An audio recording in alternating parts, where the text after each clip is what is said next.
Well then.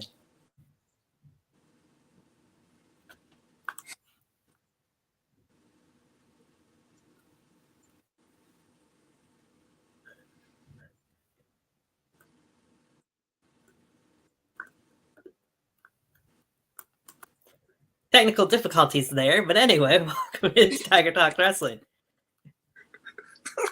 For some reason, that video was not playing. Anyway, we'll go without it.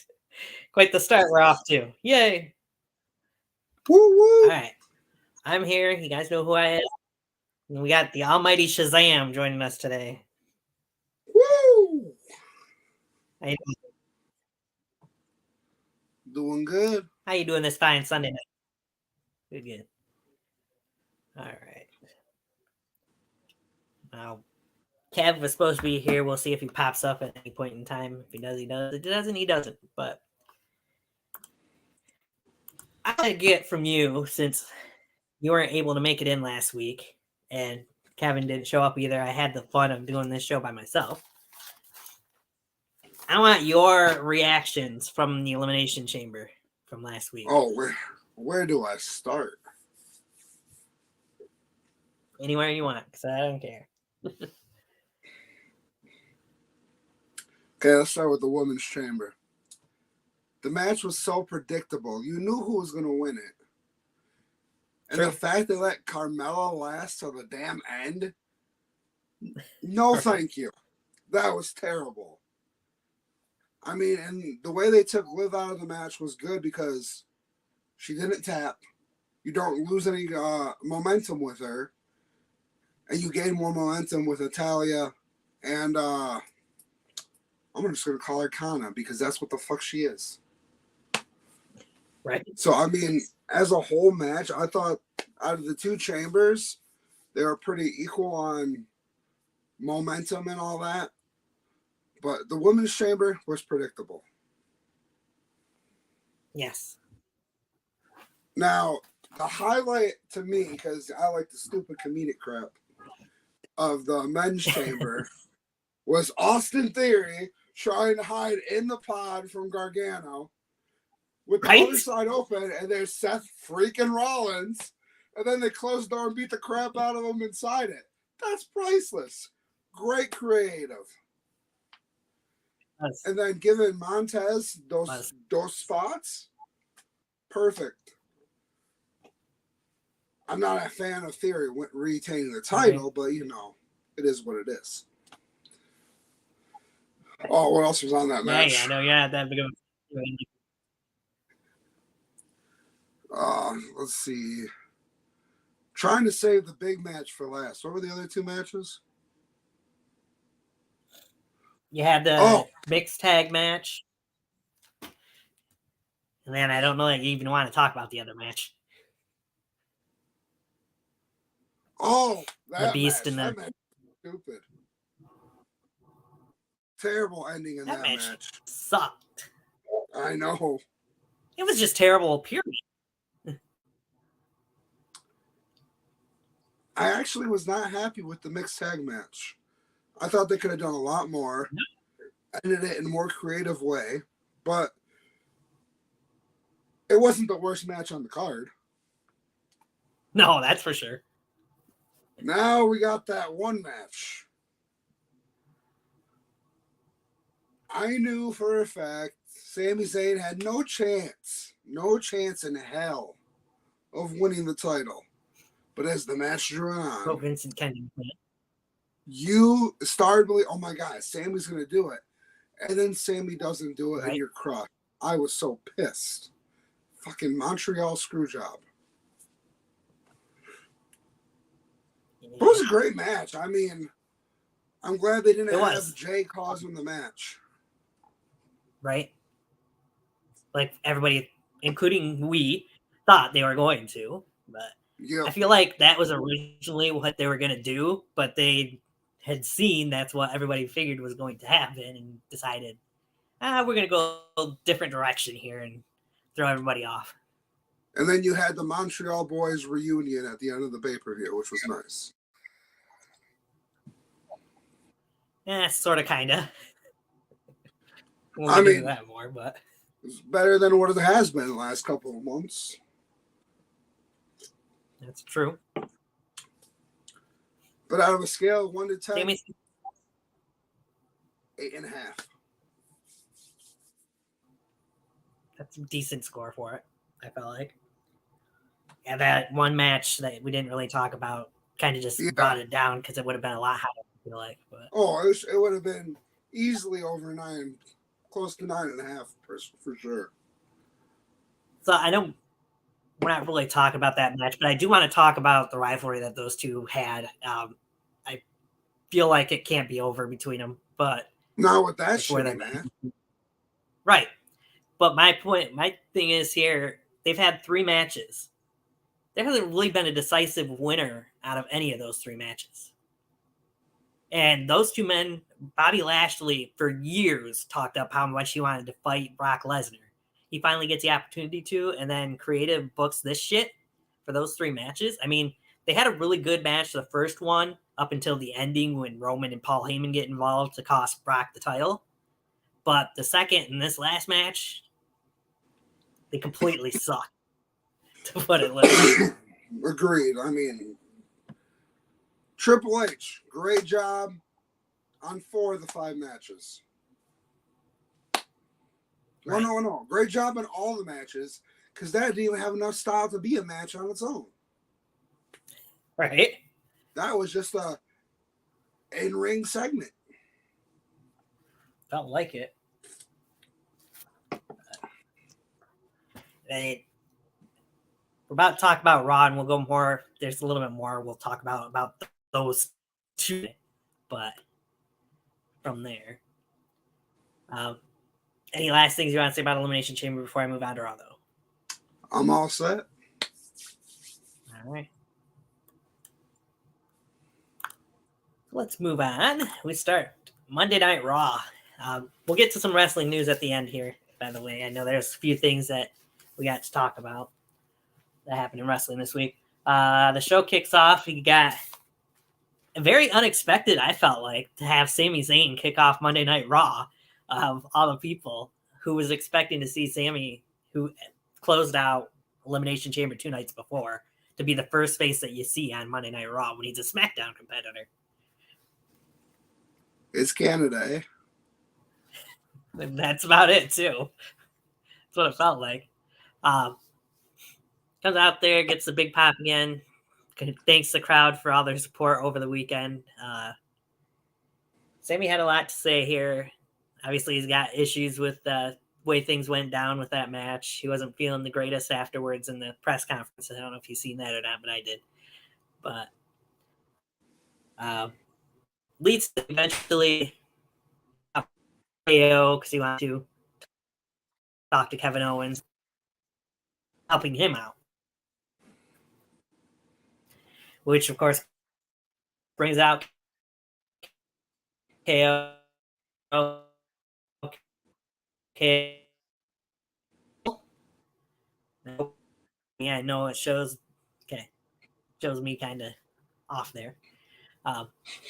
Mentions that at the Royal Rumble, Sami Zayn just stood there and watched as KO was getting the hell beat out of him, and KO's family was watching at home and happened to go through seeing all that happen to Kevin. So KO came out there to help Sami's family to not have to see that happen when he knew his wife, Sami's wife and kid were in attendance at Elimination Chamber. That he was doing it for his family. He was doing it for Sami's family. He wasn't doing it for Sami Zayn. He still feels the same way about Sami as what he said previously, that after War Games, he's done with Sami. And the end of the segment, Kevin Owens tells Sami, because Sami said that he needed KO's help wanted to help KO take down the Bloodline. KO tells him, if you need help taking down the Bloodline, why don't you call your buddy Jay? So it was an unexpected segment to kick off Raw, I felt like, but it's just pure gold as you usually get when you got Sami and KO in a segment together, I feel like. Oh, yeah. Couldn't go wrong there. I mean, we know what they're planning to do going forward WrestleMania with those two, but I'm glad they're not just throwing them throwing KO saying, hey, you're all forgiven. We're back. It's fine. We can go forward with this.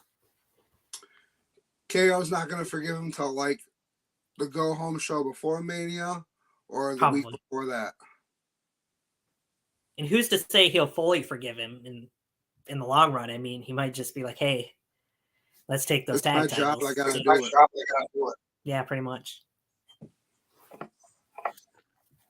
So out of that, when Sammy's leaving, he gets attacked from behind by bum-ass Corbin, who's still upset because Sammy interrupted his promo last week. They brawl. You get the referee, security, and the agents out there. Corbin beat the crap out of Sammy for a little while. Go to commercial while side by side. And they come back, and Corbin's bad-mouthing Sammy, saying all this crap about Sammy not being able to beat Roman and how he's the last one to beat Roman Reigns 3 years ago, as Corbin likes to mention every week now, which I guess you can't blame him since Roman's gone 3 years without getting beat. But I mean, that's not entirely true. Yeah. He hasn't been pinned. Did win that match. He hasn't been pinned in 3 years. That's fair. He's technically lost 2 matches in that time because he lost by disqualification to Seth there, and then him and Sammy lost to John Cena and Kevin Owens on SmackDown at the end of the year. But as Roman said, I didn't lose. He lost. They both lost. Still an L in that column. But anyway, Corbin's trash talking got him in trouble as Adam Pearce decides to step aside and let Sami Zayn rush back to the ring, go after Corbin. We get the match out of it. Honestly, again, as what it seems like lately, this ended up being almost a one-sided affair, and Sami got the majority of the offense in this match, I felt like. I mean, Corbin got a little bit, but it was mostly to showcase Sami Zayn, I felt like, here, as Sami did pick up the win with a Luva kick.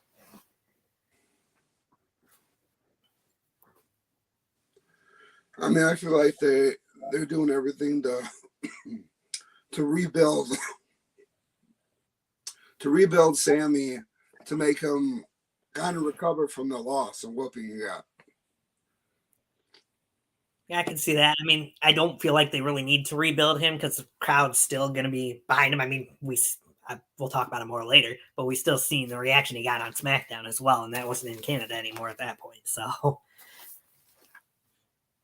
and I know a lot of the people on social media and everywhere still say that Sami should have won the title or gotten the title match at Mania too, but you know how I feel about that.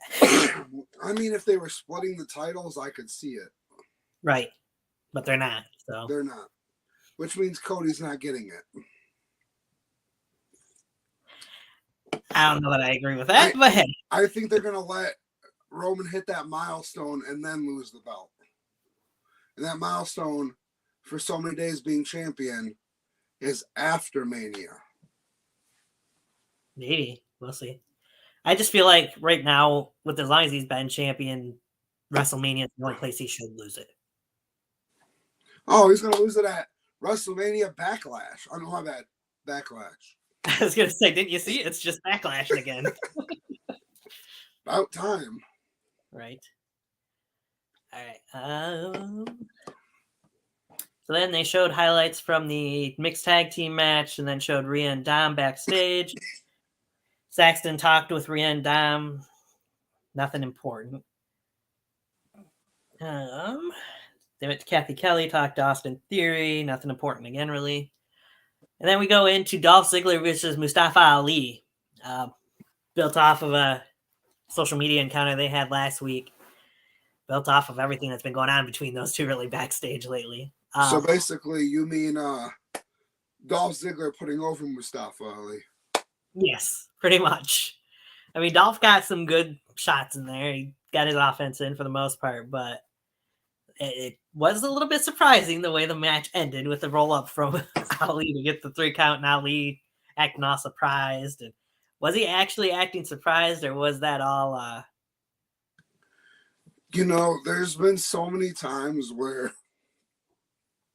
you think people are actually surprised, but it's been playing that way. And then there's like with Paige winning the title, that wasn't the original plan, and that was made up on the fly. Right. So it could have been something just like that, where Mustafa Ali thought there was another like 5 more minutes of the match, and all of a sudden it's over. Could be. Hard to tell. I just almost felt like he was kind of mocking Dolph in the way he was celebrating after the match, more so than acting surprised and celebrating getting an actual win. But who knows? It's okay. They're future tag champions. Probably. Knowing how things go. It was a decent match that they had, though. I'll give them that much. So then there was a backstage segment that was a little bit interesting that happened afterwards. Kathy Kelly backstage, and you got the Miz and Maurice, who were celebrating their anniversary. And Maurice happened to hand an envelope to Miz. You can find out whatever was inside that envelope will be revealed this upcoming Monday night on Raw. It has something to do with what Miz will be doing at WrestleMania. What do you think it is? Do you think Miz is going to have some special guest on Miz TV at WrestleMania, or do you think it's actually going to lead to a match for Miz at WrestleMania? You know, I think it's both. I think it's going to be like the KO show last year. I think the Miz is going to host someone, but it's going to be either a huge return or a huge sign and get his ass laid out at Mania. Because he's going to run his mouth too much like he always does. He's going to pay the price for it. Yeah, I could see that. I mean, he says it's his greatest gift, pretty much, that he got. So, but it was too big to bring it to Canada. So, well, it's definitely not maple syrup, right? So then the next promo we go to, we get Cody Rhodes coming out, and before he can really get a couple words out of his mouth, you get Paul Heyman talking on the Tron to interrupt Cody, wearing a neck brace. You can tell Heyman hadn't shaved in days since taking that stunner at the end of yeah. Dumb ways to die. Right. I never loved him. I love you, KO.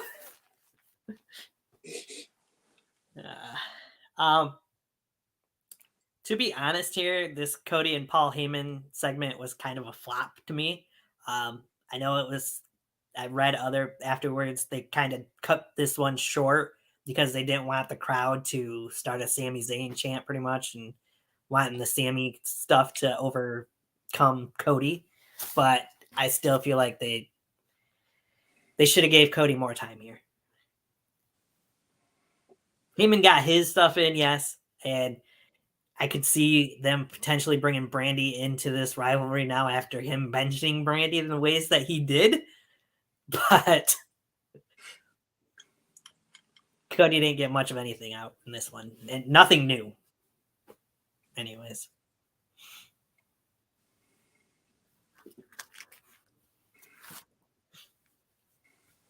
I don't know if you felt any differently about that promo, but Cody had 2 great promos the 2 weeks prior, but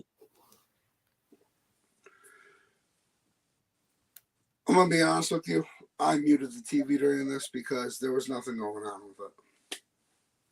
Yeah, it makes sense. Like I said, Paul just kind of made some derogatory remarks towards Brandy Rhodes, and that was the main thing that came out of it. I still love the promo from last week. The Cody and Sami promo? No, was it last week or was it the week before? No, the Cody Paul. That's 2 weeks ago. 2 weeks ago, where it's like,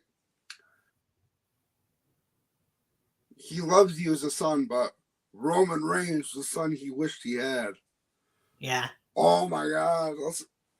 Those are the kind of, he's such an a-hole, but those are the kind of promos that get over so well when Paul Heyman's a part of it. It's true. I'd agree. All right. Then you get from there, they do a couple other recap things and re-show the Seth Rollins and Becky Lynch Batman and Joker parody, the Man Joker parody. Beautiful, love it. Me too. I enjoy every second of it. I can't wait to see the other parodies that they had recorded. From there, we go into Asuka versus Nikki Cross, and before the match, just as a bell rings to start the match, Bianca Belair comes out, the Raw Women's Champion, to sit on commentary. Nikki got some pretty decent offense in this match. I was kind of surprised, to be honest with you. She looked pretty good here. But in the end, of course, Asuka with the new version of the Asuka lock gets the win, and Nikki verbally submits. Huh? She had no chance with us locked in. Yeah. That new version of the Asuka lock is so much more devastating than the old one. It's almost kind of like I would compare it to a little bit like a Rings of Saturn type move, but you can tell there's a little bit of a difference to it, though. And then what happened afterwards, I mean, Bianca coming in there, raising the title high, and Asuka looking at her, and then kind of just starting to cough a little bit, and then you see the mist coming down the face. That visual was, and to see the reaction from Bianca, that was a great way to lead in towards their match at WrestleMania, in my opinion. No, I could be wrong about it. Asuka has not won a Mania, correct? She has not. She is 0 for 4. I think this is where she gets it. So do I. This has to be it. I feel like going into WrestleMania, though, we're going to see a full heel turn for Asuka before we hit WrestleMania. Oh, for sure. Because I can't see him keeping both Bianca and Asuka as baby faces heading into the match. So then we go backstage. Kathy Kelly talks to Carmella a little bit, who's wanting, for some reason, she's wanting to fight Asuka again. And she feels like she got screwed out of winning the Elimination Chamber by Asuka. No, she got screwed of not losing her career. I know, right? Carmella walks off, and Kathy catches up to Seth freaking Rollins, who talks a little bit about his upcoming match against The Miz and how he's going to view The Miz as Logan Paul, and he's going to beat the living crap out of him. And Seth definitely wants a piece of Logan Paul now, too. The next thing we see, MVP talking backstage. This is where one of those two guys I mentioned earlier we got to talk about a little bit more. MVP mentioning how Brock Lesnar went off on Bobby Lashley and the referee and destroyed them both. Well, I've got a WrestleMania challenge for you, Brock Lesnar, in the form of Omos. I'm sitting there shaking my head. What the fuck is this? I mean, really, Omos and Brock Lesnar, is that what we're actually doing here at WrestleMania? Because that's a waste to me. Omos had Bobby Lashley at WrestleMania last year. That match was terrible, honestly. And then Omos versus Braun Strowman was even worse. Pretty much, yeah. And now we're going Omos and Brock. Isn't Vince McMahon supposed to not be in charge of creative anymore? Is this not supposed to be not the land of giants anymore? I mean, I kind of hope Brock just shows up this week and declines the match. But I hope Brock shows up, beats the living crap out of Omos and says no. Brock, right. MVP Mania. Hey, that'd be better than Brock and Omos. Because then it ended up being Brock versus the Hurt Business. Yeah.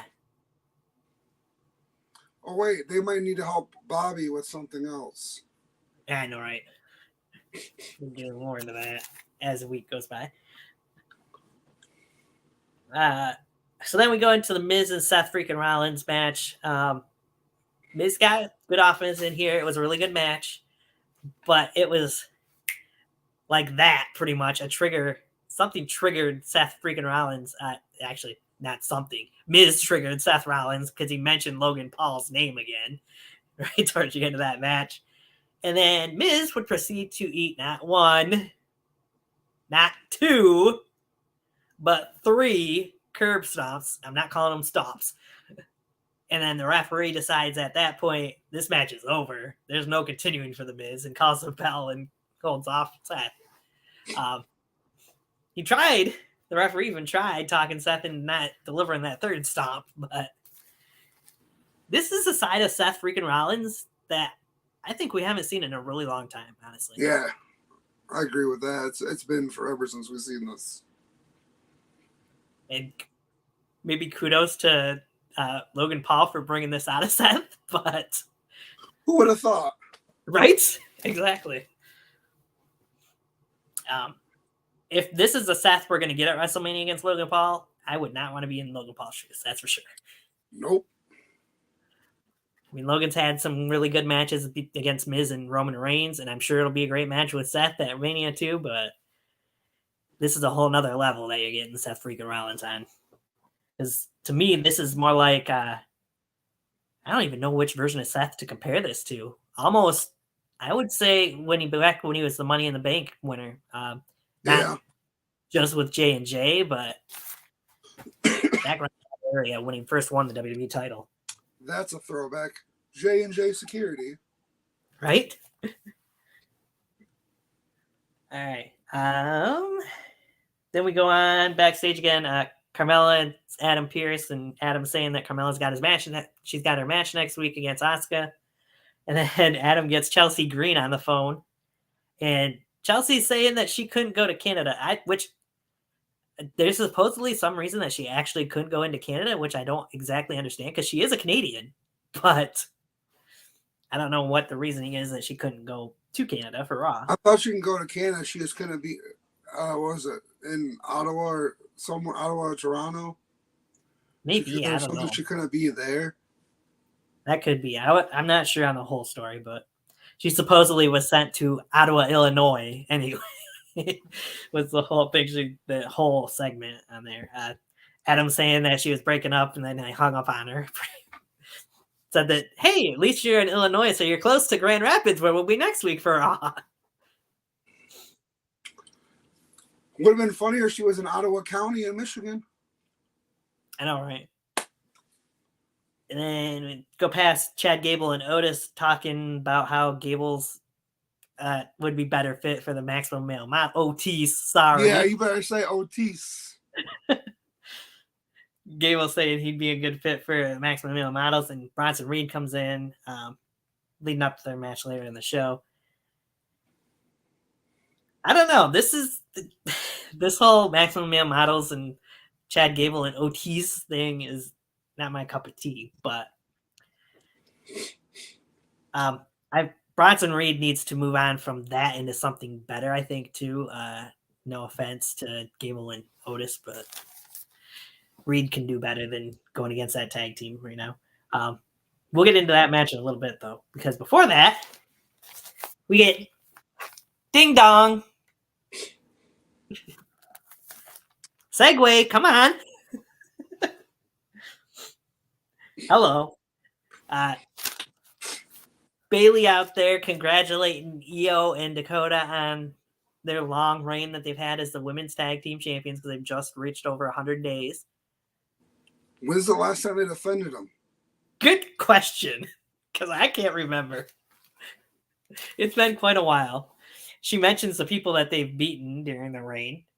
Well, I'm pretty sure it wasn't during the reign. It was to get the titles. Alexa Bliss and Asuka, and they mentioned Becky. Threatened somebody else. Yeah, I can't remember. But anyways, she brought up Becky, and that brings out Becky Lynch, who says, well, you ladies screwed up my idea. It's my plans to go into WrestleMania for the Raw Women's Championship. I think I want some tag team gold then, going into WrestleMania. To which Bailey says, you don't have any friends, which to me is stupid with what we've seen happen just 2 weeks ago on the end of Raw. Which, yes, as you kind of segue to there, brings out Lita, And we will get now Becky Lynch and Lita going up against Damage Control for the women's tag team titles this upcoming week on Raw. There's more to this story, though. Oh, boy. From behind the scenes. This was the second week in a row that it was rumored to happen, and it didn't happen. And she was there, though, this week. Trish Stratus is supposed to be involved in this storyline. And it was in Ottawa. She was there. She had a meeting with Triple H before the show. And I don't know exactly all the details about it and if she's still going to be part of this whole storyline going forward. But she left before the show started, from what I heard. What the fuck? I'm not sure if Trish wasn't agreeing with the way creative was looking at it or what. It almost sounded like, from what I was reading, things are still good and that she will still be a part of some storyline going forward. But I don't know if it's this one or if there's something else in mind for it. I think it will be this one because they could have Becky and Lita take on Damage Control, which, Bailey's out there. Oh, all of a sudden Trish's out there knocking Bailey out. So what I'm trying to figure out, though, is other rumors of how the women's tag team title match at WrestleMania is supposed to center around another tag team from Friday Night SmackDown. Yeah, we'll get to those two wonderful fighting ladies a little later in the show. Yes, we will. But we'll bring up more about that later. But anyway, it was an interesting segment. It was nice to see Lita back. It just doesn't seem right. She looks amazing. She does. She looked amazing last year, too, when she was there. But it still just didn't sit right not having Trish there. I mean, as you mentioned, they're in Canada. It's her home country. She was there. It's not that far from Toronto, I'm sure. Ottawa isn't, but still, it just felt like that's where she should have returned, to me. I mean, they got Maurice on the show. Yeah. Why did they get Trish? Right. I don't know. There might be more to it than what we're seeing. Who knows? Anyway, we go backstage then from there. Byron Saxton talking to Candice. Apparently, Johnny Gargano got a little banged up in the Elimination Chamber. He's going to be off for a couple weeks. Again. The main thing from this, Candice eventually sees Nikki Cross and goes up to her, and she wants to know why Nikki's been following her around over the last couple months and what's going on with that. And Nikki says, well, I don't have any friends. All my friends are gone. I mean, she's not wrong. No, she's not. And Candice just seemed, after she told Byron that's what Nikki had whispered to her, Candice just seemed kind of conflicted, I guess, in a way.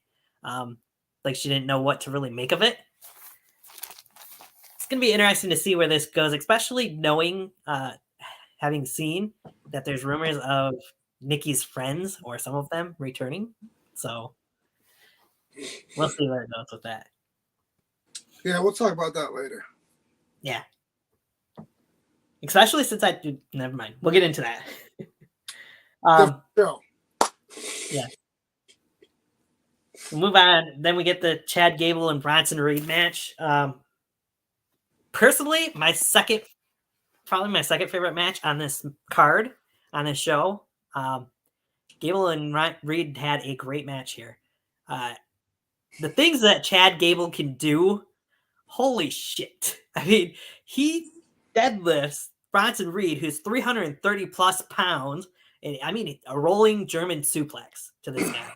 And Chad Gable is only, 220, maybe? Soaking wet. Yeah.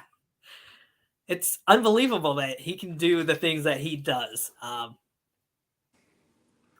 don't even know what to say anymore. I mean, we've been singing the praises of Chad Gable, it feels like pretty much all year on here so far, but he just keeps outperforming himself every week, I feel like. He could really have a bigger tear in the company, but he's always used as that person to put someone over or to make a tag team partner more relevant again. It's a shame because he has so much talent and he could be higher up in the card. Yeah, and he should be. I mean, he should be honestly going after that United States Championship. I'd love to see a tag team with him And Gable Stevenson.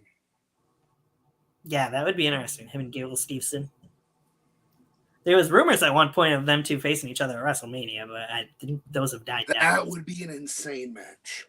Right?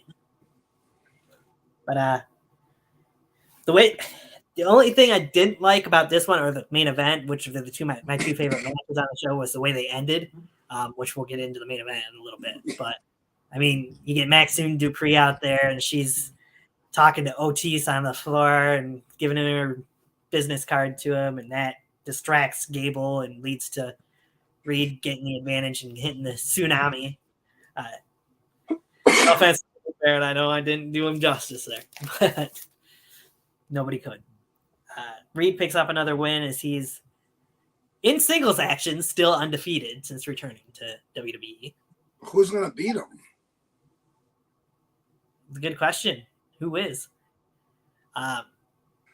Omos. God, I hope not. I was going to say, I can't really see anyone specifically like Will right now, but it's got to be a big Bobby. I was going to say, it's got to be a bigger name like a Lashley or a Rollins or something like that, yeah. I would think.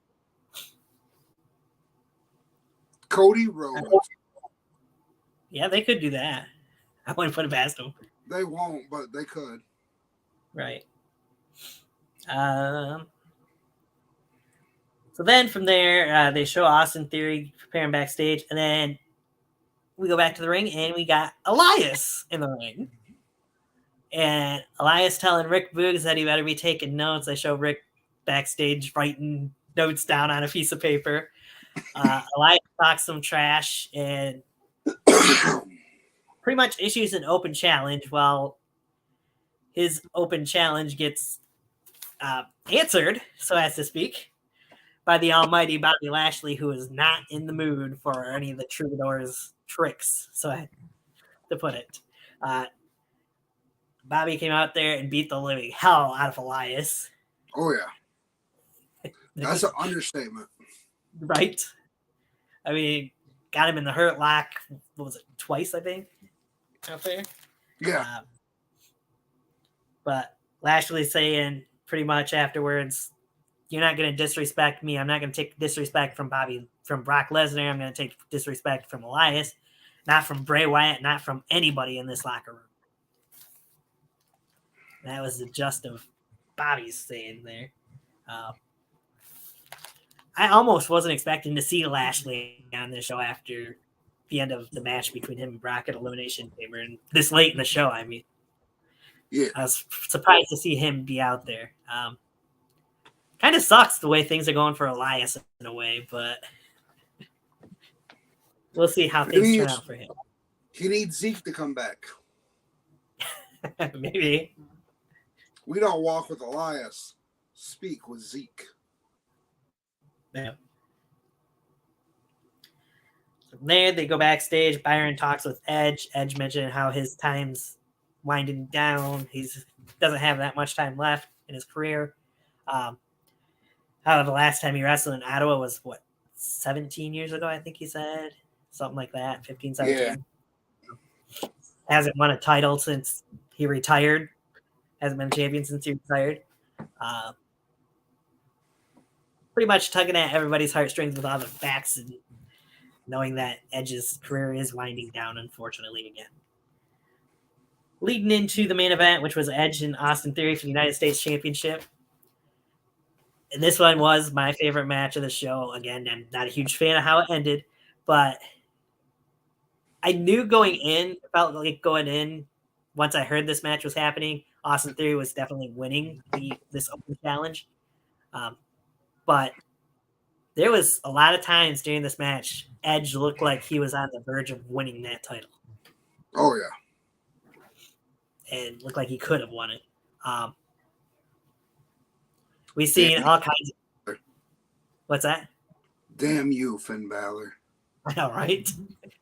We've seen all kinds of the tricks from Edge that we'd seen from the old version of Edge. Really, him taking the younger kid to the woodshed at points in this match. Showing Theory why he's the veteran and Theory's still young and has a lot to learn. But In the end, as you mentioned, damn Finn Balor comes out there and has to interrupt it as Edge looked like he was on the verge of winning the match. The referee gets distracted a little bit. Finn hits a kick and leading into an A-Town down from Austin Theory and a clean victory for Austin Theory over the Rated I Superstar. First time for everything. Yes. First time in a singles match that Edge has been beaten since Seth Rollins beat Edge on SmackDown in Madison Square Garden a couple of years ago. In a singles match. I mean, yes, but no, but yes. Where's the no from? Edge versus Finn Balor. I quit. Well, yeah, been pinned. That's right. Yeah. Anyway, then after the match, Finn goes on the attack and delivers again 3 coup de grace to Edge to end the show. So, definitely things aren't over between those two. It's interesting that it was just Finn that did the beating up on Edge and not for other members of the Judgment Day. Well, I mean, Finn did take the pinfall at Chamber. That's true. That is true. After the Shatter Machine, which was awesome to see those two hit the Shatter Machine. Yeah. I love that. So what would you grade Raw this week? I have to give it a 7.5. Yeah, I was thinking I think I'd give it 7.5 as well. A lot of good spots, a lot of good things moving towards WrestleMania, but there was also some things that could have been done better. Much better. Be interesting to see where we go as the road to WrestleMania continues on Monday night. We'll get into what's scheduled for this week's shows in a little bit. All right. Move back.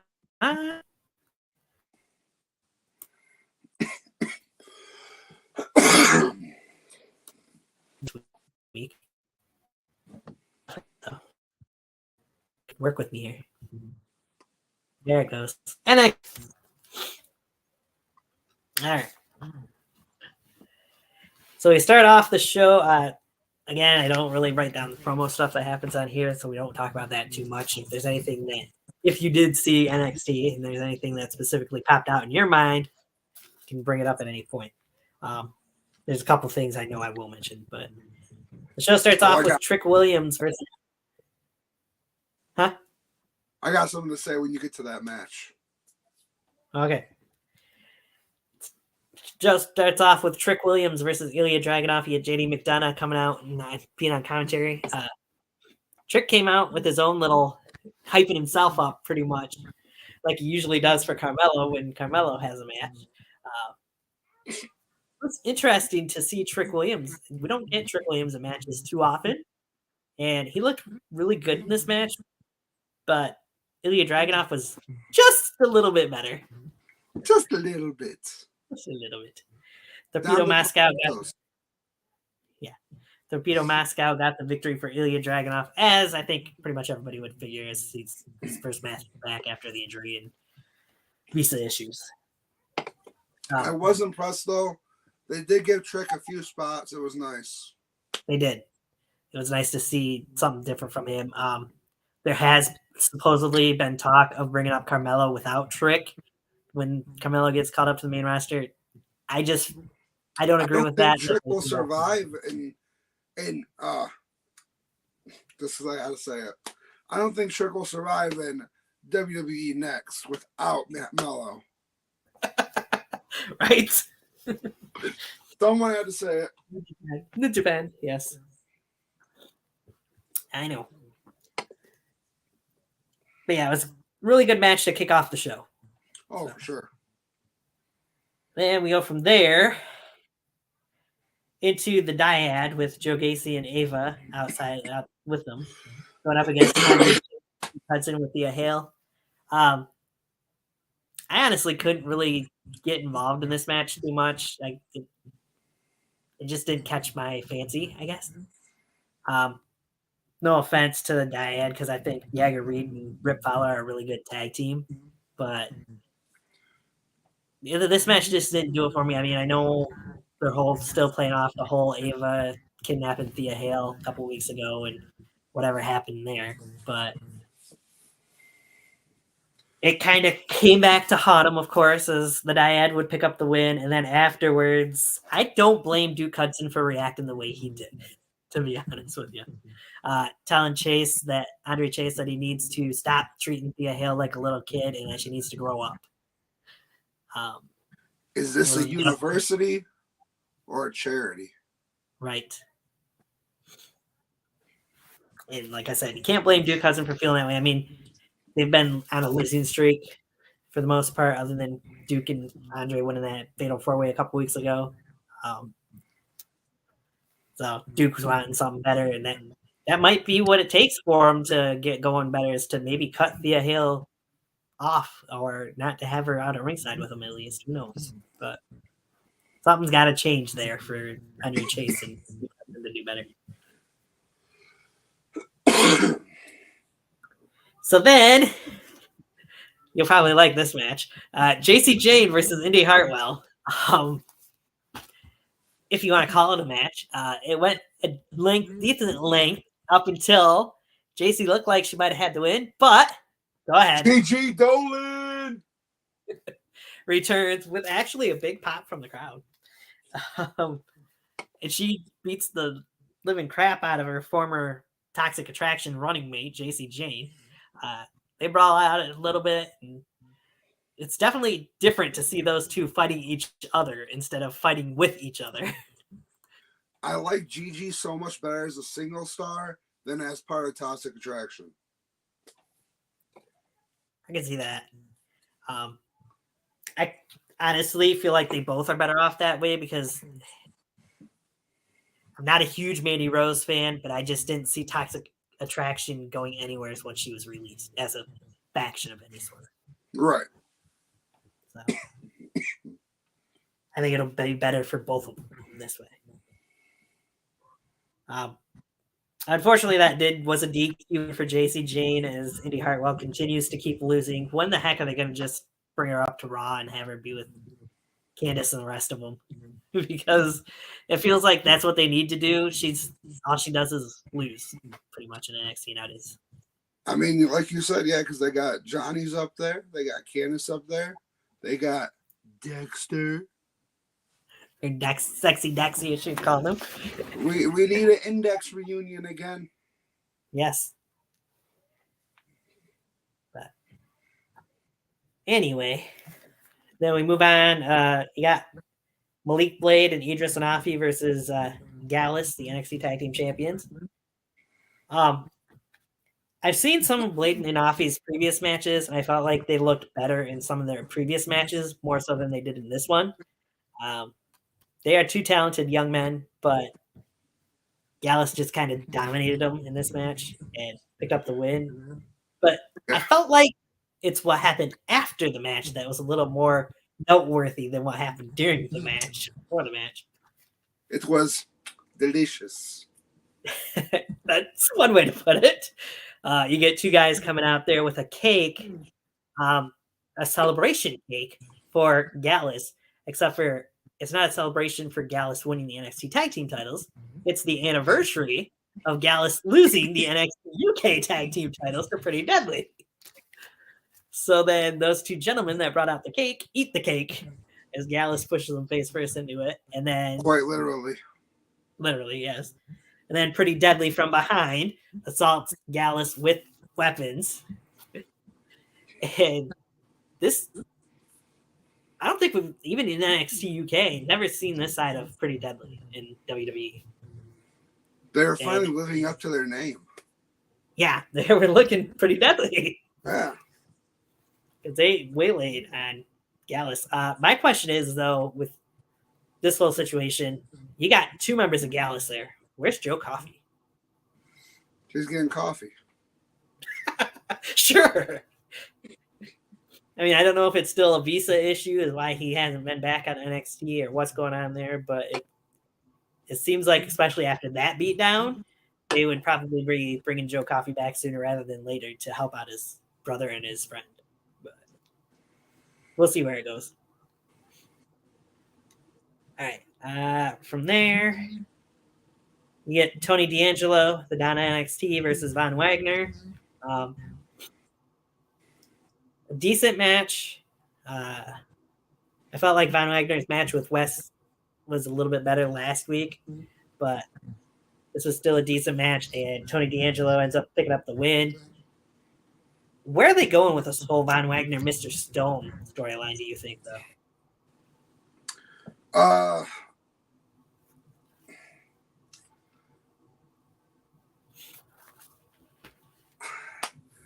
What I would like to happen is, because Mr. Stone is Robbie E from TNA, right?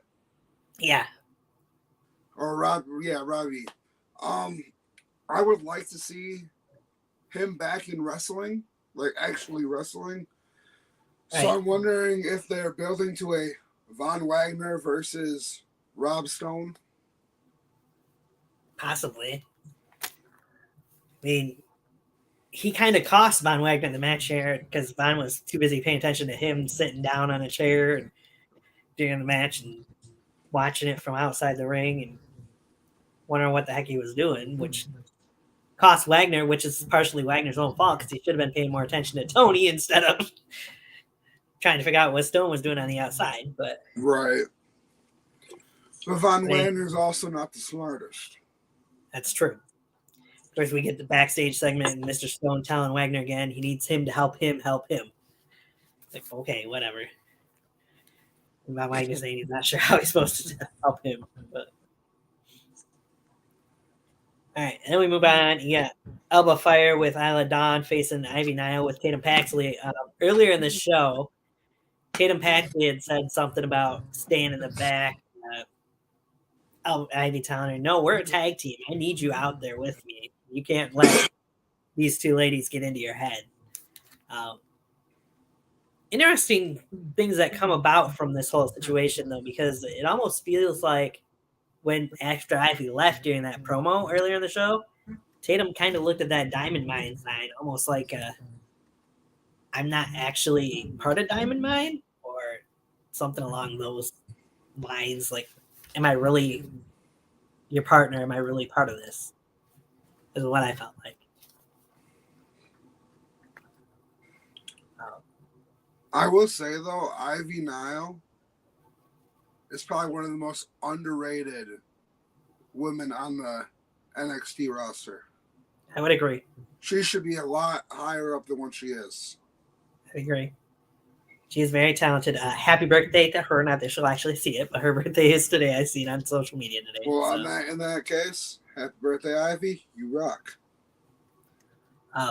She had a really good match here with Alba, but Elbow Fire did pick up the win. Seems like a little more dissension between Tatum and Ivy going forward from that. Anyway, Alba Fire is one crazy bitch. She is too.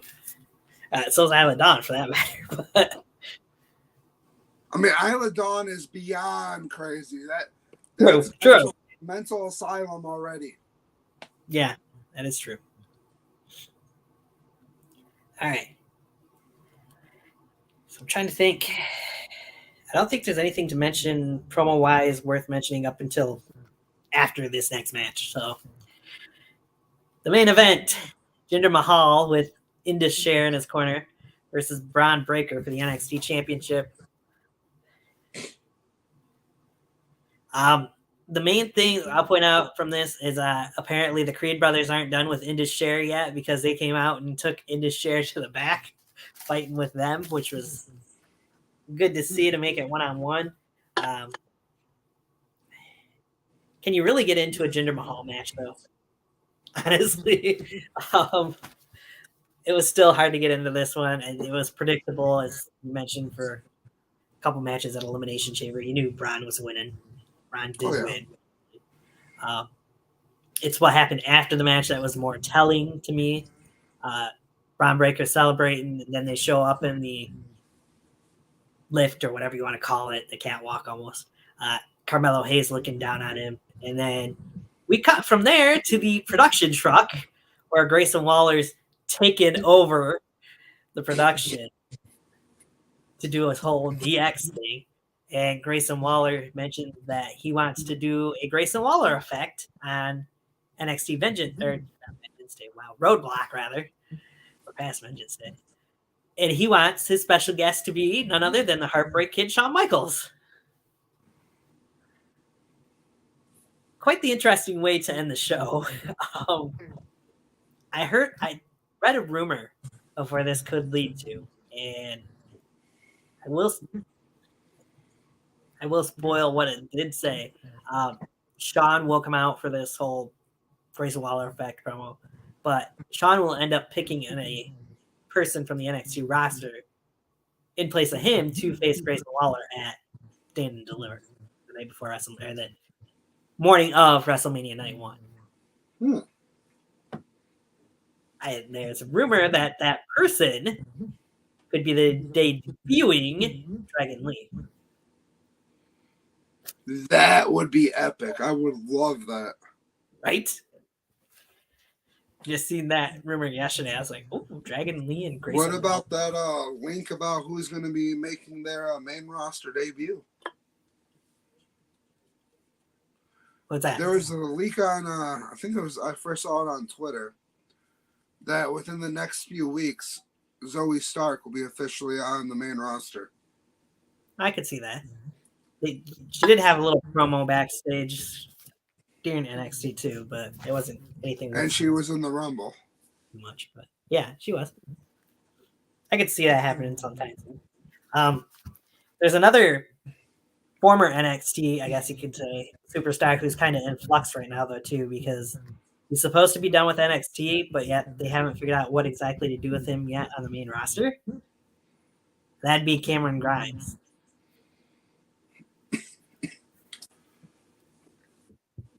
Wyatt Six. Perhaps. I feel like he'd be a great fit. Yeah, he could be. With the rumors that they have for people coming to join just for that, I feel like Grimes would fit right there with others. Possibly. It'll be interesting to see where he goes. Rating wise for NXT, 6. Yeah, I was gonna say I was thinking about 6. This fall 6.5 maybe tops, but that'd be. I don't know if you lose me or if I lose anything or not. All right. Moving on. There is no comment, right? Okay, I thought it was all that. All right. Dynamite we go. That's a guy. I heard that echo. We kick off the show with Orange Cassidy defending the All-Atlantic Championship against Wheeler Yuta, his former friend. The thing that I found kind of most interesting about this match, not to take anything away from those two guys, but was Claudio Castagnoli actually coming out a couple minutes into it and slapping Wheeler Yuta, pretty much telling him, hey, get your head into the game. This is serious. You need to take it more serious than what he was taking at that point, it felt like. And we had a pretty good match between these two. In the end, Orange would hit his orange punch, which usually would close out a match for him. But Wheeler Yuta would kick out of that. I believe it was at 1 or 2. Yeah, you're right. It was at 2. And then you got the beach break, and that's when he kicked out at 1. And then after that, Orange would hit another orange punch. This time, Yuta was on his knees when he got hit with it, which first time that we've ever seen that version of an orange punch to somebody who wasn't fully standing. So, but afterwards, Orange Cassidy tried to get Wheeler Yuta to shake his hand, but Claudio comes back out to the entranceway and pretty much motions for Wheeler to come to him and not to shake hands with Orange. Wheeler just walks past Orange and leaves. Maybe a heel turn for the entire BCC company? I think so. I feel like that's where they're going with it. That'll be interesting to see, especially with the new Ring of Honor television shows that they're recording now. With Wheeler being, of course, the pure champion and Claudio's the ROH World Champion. So who exactly they'll have as their baby faces to face them in ROH, we'll see. Though that doesn't necessarily mean they'll be heels in both companies. You never know. All right. Then we go backstage. Renee Paquette talking to Evil Uno and Adam Page, and Evil Uno saying, Adam, you got to stay back here. I don't want you coming out and getting involved in this match tonight. I need you to stay put. This is my fight. And then we get Ricky Starks coming out to the ring. This is a very good promo here. Ricky comes out and says, oh, Chris Jericho won't give me another match against him. He's doing everything in his power to make sure that I don't get this match with him again.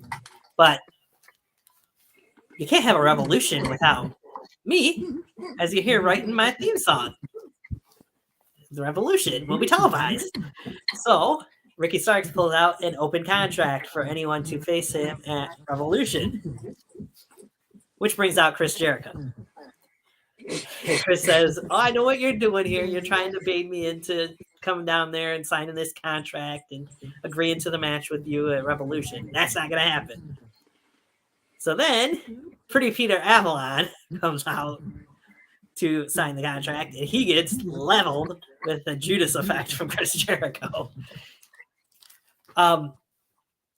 That could have been much more dangerous than it was, though, with the jacket that Chris was wearing with all those spikes that were on it. He could have easily jabbed Peter with one of those spikes anywhere in the face. Could even got a knife, but luckily he didn't. And then Chris walks down to the ring, and we get a pretty loud pop just for a click of a pen. As Chris had mentioned just before that he would sign the contract, but he didn't have a pen to sign it. And, of course, Ricky had a pen. And Ricky actually gets Chris to agree that for this match, the Jericho Appreciation Society will be banned from ringside. Jericho would sign it, and we do get the match. Chris saying that nobody can outsmart him, but yet Ricky just did. And you get quite the smirk from Ricky Starks as Jericho walks off.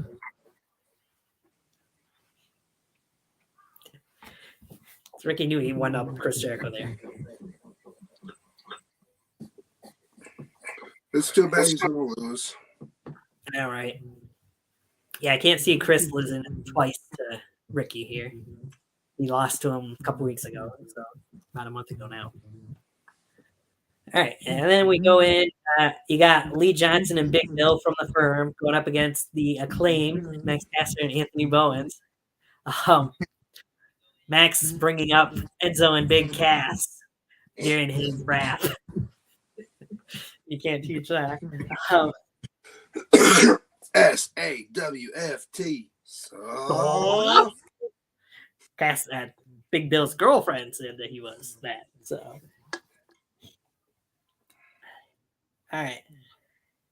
This tag match was another match I just couldn't get too much into. Too much stuff going on, I feel like, in the tag team division really right now. And we'll get into that more later in the show too, but and into Rampage. But the Acclaimed would pick up the win here. It was a good showing by Big Bill and Lee, but it just felt like too much, I guess. Me anyway. And then, you know what? I'm getting that from my end. That's where that's coming from. There we go. That's better. Just realized that. I'm getting it from both ends.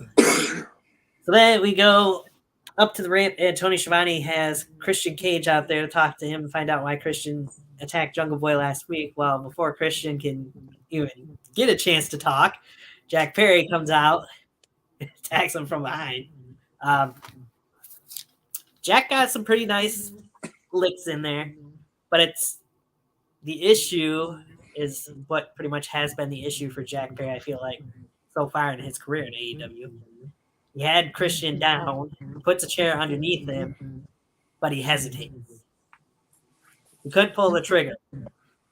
He couldn't hit that concerto, and that cost him because Christian would hit a low blow and would eventually take out Jack Perry again. We've seen Jack pull a trigger, I want to say once or twice before, maybe in a feud, but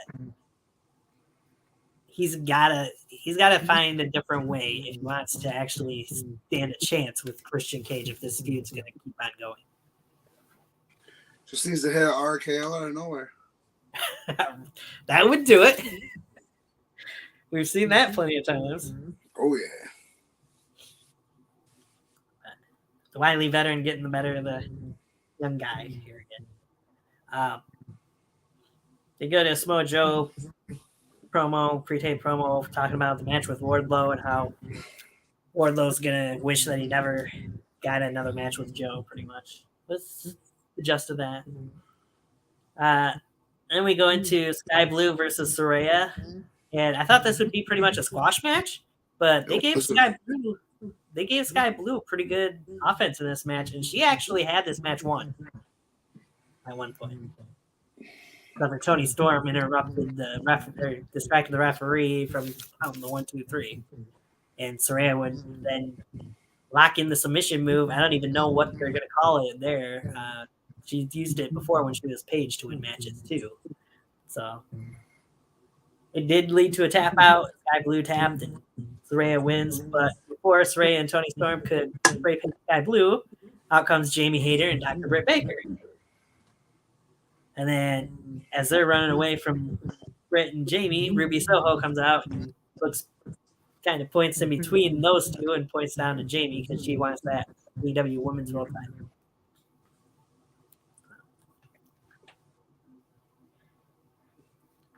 I was very surprised by how much offense they gave Sky Blue in this match. I thought for sure it was going to be a quick, easy win for Saraya. I mean, you would think because they're about to get the belt to Saraya anyway, so. More than likely, yes. I'd be surprised if Ruby won it. Not, she deserves the title, I feel like, more so, but. Well, you know what? Ruby is going to get it because Bust is not here. Transitional champion. You think she's going to get it and then drop it to Saraya not long after? Exactly. Okay. Maybe. We'll see. It's going to be like when Zack Ryder won the Intercontinental title, then lost it the next day to Miz. Did you have to? Yes, I did. Still sour about that one. Zack deserved more. In front of his dad. Yes. In front of his hometown crowd. All right. From there, we go into probably the best promo of the show. Bryan Danielson out there to talk about the 60-minute Iron Man match, and you get MJF coming out there. And MJF mentioning how Bryan's trying to take the one thing that matters to him the most and how he has nothing left in life otherwise. That would stop him from taking pills because apparently his fiance has left him, which I've seen reports of online that is actually true. He has left MJF. He is alone now. It's not shockingly that they bring up true facts of that. The hardest part of this was MJF bringing up not just Bree, but Birdie and Buddy as well. And would talk right into the camera, right directly to Birdie and Bryan's kids. I personally said this myself in the living room when I was watching this, and I feel like a lot of guys probably would feel this way.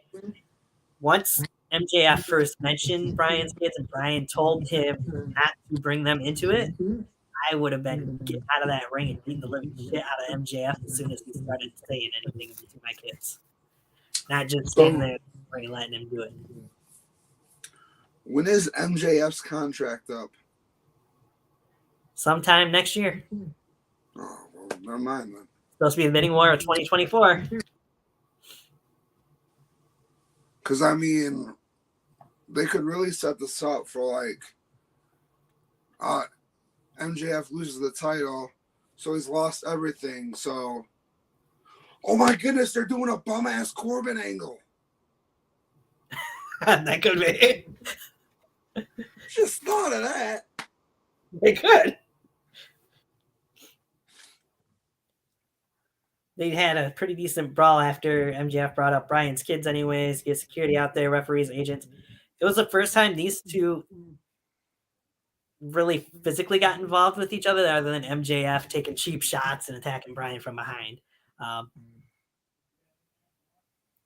Maybe showing MJF might be taking things a little more seriously going forward now that the match is official and knowing it's next Sunday. So I think it's going to be a great match between those two. It should be. And I don't know how, but I think MJF is keeping the title.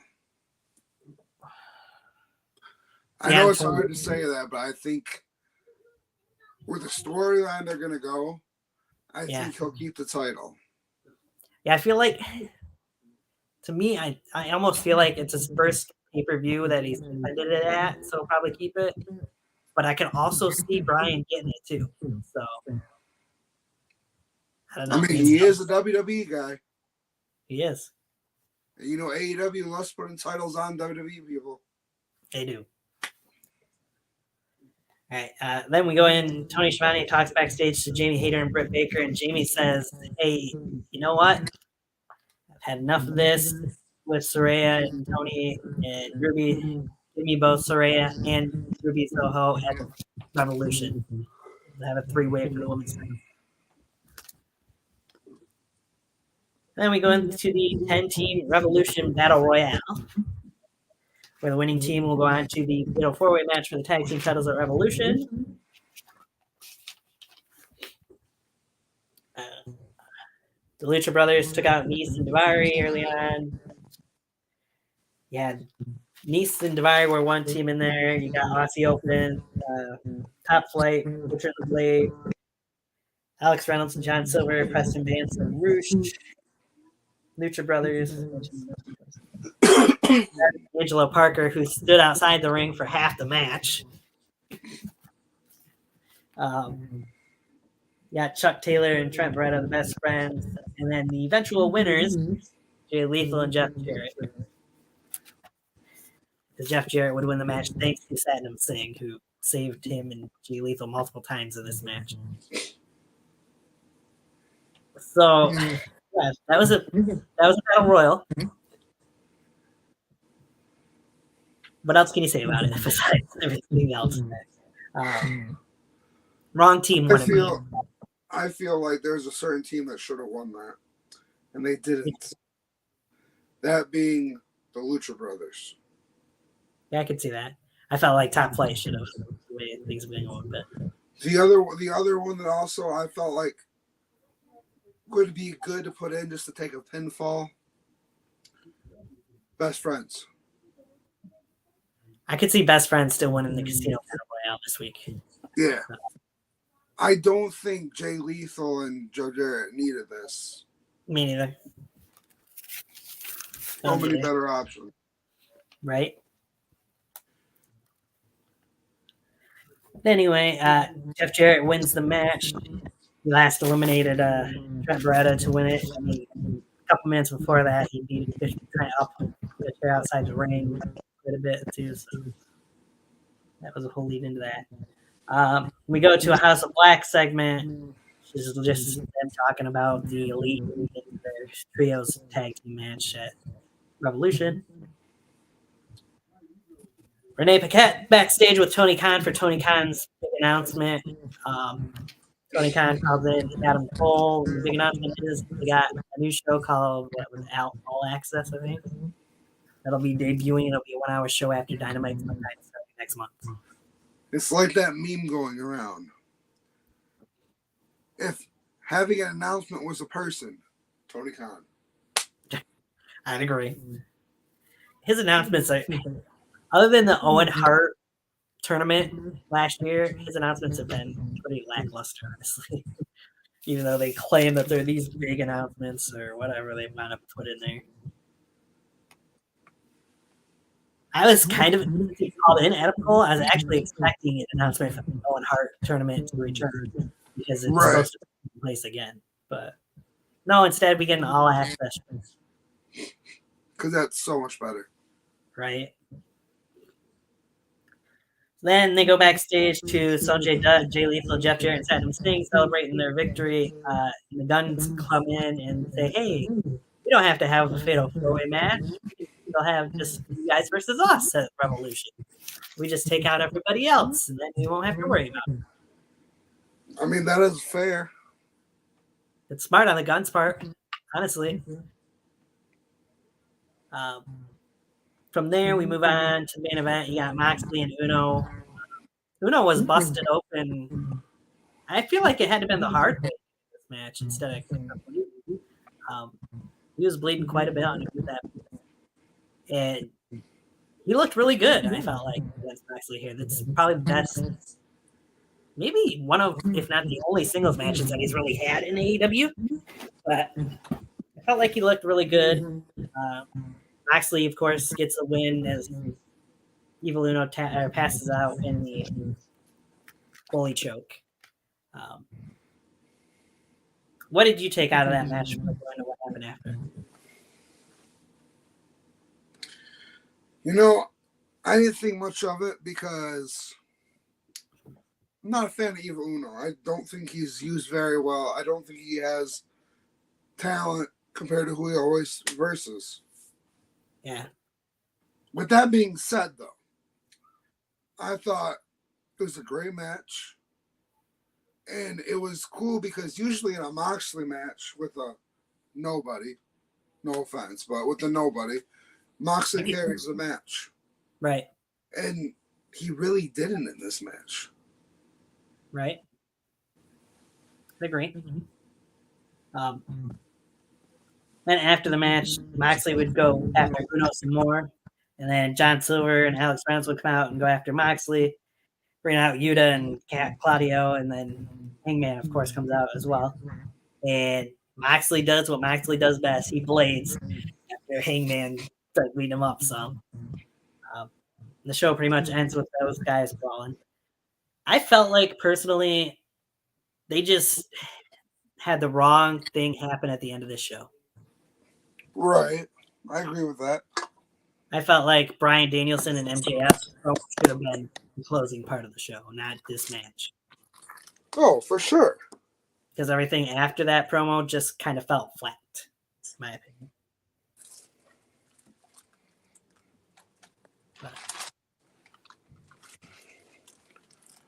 But I take it that's the match you were mentioning before we went on the air about that you've seen all the highlights for then. Yeah, that was the match. Yeah. I would say it was definitely out of the 5 matches, I would say probably the best match. Orange and Wheeler was the second best match in my opinion on the show. But for sure. And usually with Evil Uno, you don't really have a match caliber like he did. Right. I agree. If I was to rate this show, though, I think I'd do maybe a 7. You know, I don't think so. I think it was an 8.5. I wouldn't go that high. Well, that's the thing. I'm not you, so I am going to go that high. Good point. All right, moving on. Friday Night Smack.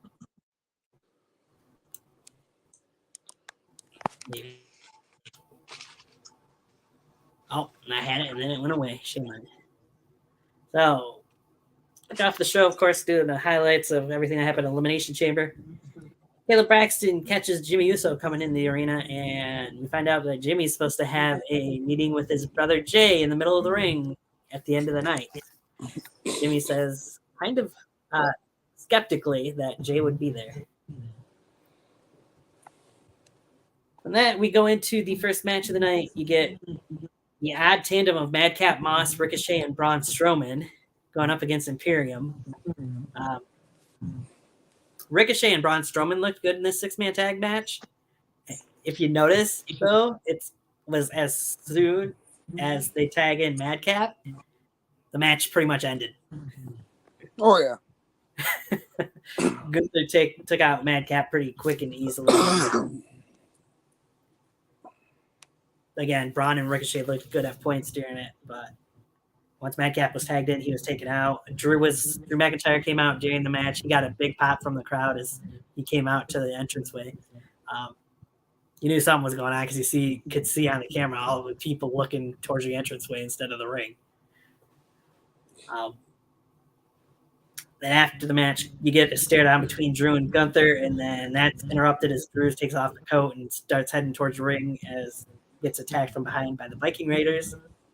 And then Sheamus comes out to try to even up the odds, but the Viking Raiders get the better of him until the Strowman Express hits. Braun Strowman comes and knocks them both flat on their ass. And Braun and Ricochet start beating up on the Viking Raiders and get the better of them, and the four of them stand tall. I felt like, to me, this is kind of a segue leading into what I've mentioned to you as the rumored Intercontinental Championship match at WrestleMania. Triple threat match between Strowman, Sheamus, Gunther, Sheamus, and McIntyre. And almost felt like a segue for the Viking Raiders from one feud into another. I feel like going forward, the Viking Raiders probably will be feuding with Strowman and Ricochet. Because there's no reason for them to have another match with Drew and Sheamus, honestly, after last week. Oh, for sure, yeah. I mean, that was a great match they had, but there's no reason to run it back, in my opinion.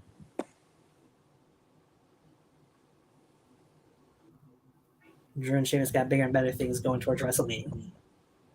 So then we go backstage. Caleb Braxton catches up with Rey Mysterio to talk about his match coming up with Karrion Kross. Also mentioned the mutual respect between Rey and Santos Escobar, which brings in Santos. And they get interrupted by Dominic and Rhea Ripley. Santos telling Dominic that he needs to learn respect for his dad, pretty much. You get some interesting back and forth between Santos and Dom, and also Santos and Rey after Dom left. It'll be interesting to see how this all plays out going forward. Oh, for sure. And then we get backstage segment. Jimmy Uso, Solo Sikoa, and Paul Heyman. Well, Solo just sitting there, but Jimmy saying how he's sure that Jay's going to be there, and Paul says, "Well, just so you know, I got a text. Roman's going to be here next week. If you don't take care of Jay this week, then Roman will deal with him personally next week in Washington." And this next part kind of felt a little random to me. I don't know about you, but we get LA Knight coming out there and talking about how you can't have WrestleMania in LA without LA Knight. Yeah. LA saying that everybody's talking about how they want their own WrestleMania moment, and he's going to be his own moment pretty much. And that you don't spell Los Angeles without LA. So, but from that, out come the New Day, which opportunities-wise, that kind of makes sense because, as they mentioned, Kofi had to fight, scratch, and claw for his opportunity to main event at WrestleMania and win the WWE Championship at WrestleMania. I just felt like, though, why New Day with LA Knight here? Because LA Knight's a singles guy. Who's he going to find for a tag team partner for this rivalry if they're going that route? To the moon. You think so? I mean, it fit. They have history. And I think they could do it as a tag team. I don't know. It's different. We'll see where things go. But we did have a really good match between LA Knight and Kofi Kingston, as most of the time when Kofi's in a singles match it is. But the ending comes, LA Knight had went after Xavier Woods and beat him up a little bit outside the ring during the match. But LA Knight, with his cat-like skills, leaps up to the top rope, and Kofi gets out from underneath it, and Xavier plays a trombone right in his face, pretty much, leading to Kofi kicking the feet out on the ropes and then hitting Trouble in Paradise for the win. Again, really good match. It'll be interesting to see how they're going to play things going forward with this. Well, it could be Madcap Moss. Possibly. There was talks of turning him heel, so could go that route. If they do that, though, I'd rather see Riddick Moss. They just need to get rid of Madcap. But not the guy altogether, just that name they need to get rid of, to clarify.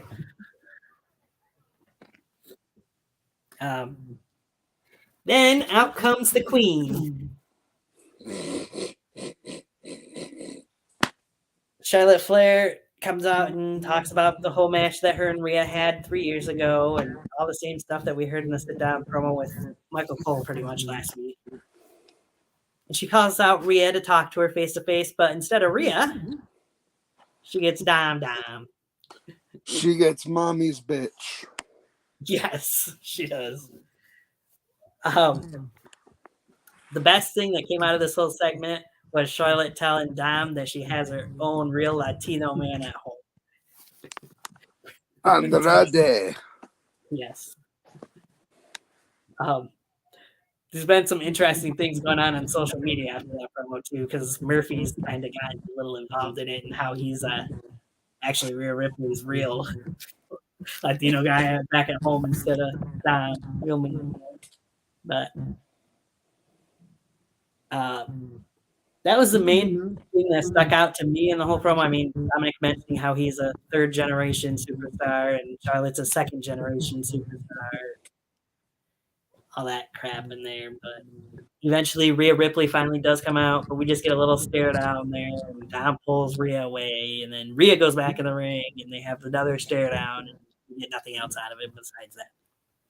And Charlotte stands tall as Rhea and Dom leave. What was the whole point in all that? Honestly, really? I don't think there was a point. I think it was just a ratings thing.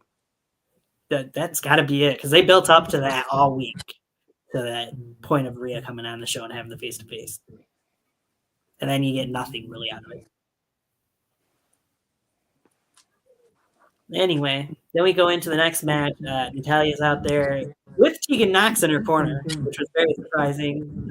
Come to find out, they had Adam and Natalia talk in the trainer's room earlier in the show, and Tegan Knox was there for some odd reason. And Tegan wanted to be there for Natty because then Ronda would be in Shayna's corner. Still doesn't make sense, but hey, we were going to roll with the punches, I guess. Right. We get Natalia versus Shayna Baszler. It was a match. That much I'll say. It was interesting to see the way Shayna Baszler won, though. We're so used to her using the Karafuda clutch to get the win. Used a variation of an armbar here instead. Kind of like a key lock, pretty much.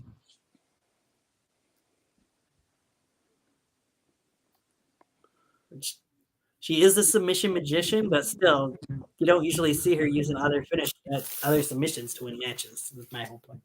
Right, of course. Especially, she wants to get out of this whole Ronda shadow, but then she used a type of Ronda armbar to get the win. Right.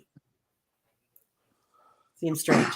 And afterwards, Shayna knees Tegan Knox off the ring apron, and then they go, Shayna and Ronda go to do damage to Natalia, but Tegan gets back in the ring and knocks both Ronda and Shayna out of the ring, and Ronda's questioning to Shayna, who the heck even is this girl, and what is she doing here? Shayna saying it's Tegan Knox, and she just trying to help Natty, pretty much. Ronda wasn't having any of it. And we get the Seth Rollins and Becky Lynch, the Man and Joker vignette played again. Before we go to, we're really glad that you're our friend. This is a friendship that will never, ever end. The Firefly Funhouse returns.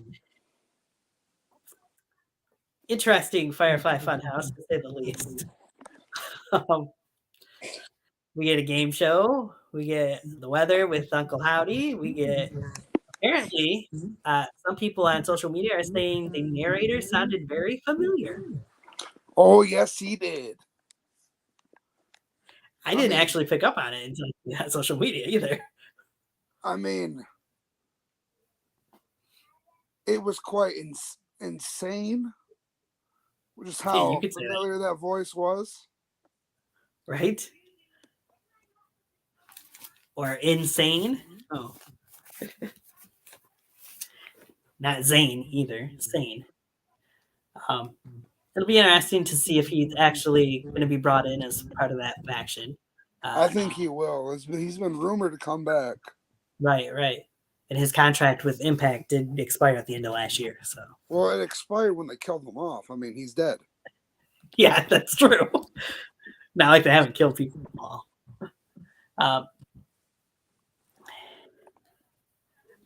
People did point out that they did show Alexa Bliss at a point during this Firefly Funhouse as well. So she's more than likely still involved in there somehow, even though she's on sabbatical at the moment. She's on a leave. What really do you take out of it besides the voice and the seeing of Alexa out of this? I mean, yes, they mentioned Bobby a little bit there and kind of poke fun at Lashley for the most part, but what else did it really do to further this rivalry? Freak kids out? Yeah, that's me about it too. Bray did show up at the end of it with this new mask on that he wore at Royal Rumble too. So that was a freaky ass mask. Maybe we'll actually see those two come face to face this next week at some point. Who knows? But from there, Jimmy and Paul and Solo were shown backstage again, talking a little bit more about whether Jay will show up or not. All that fun jazz. Then we go into Rey Mysterio facing Karrion Kross with Scarlett in his corner, as usual.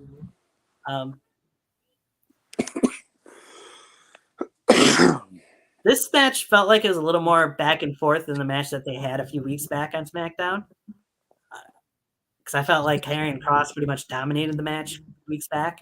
Oh, for sure. But this one was a little more even.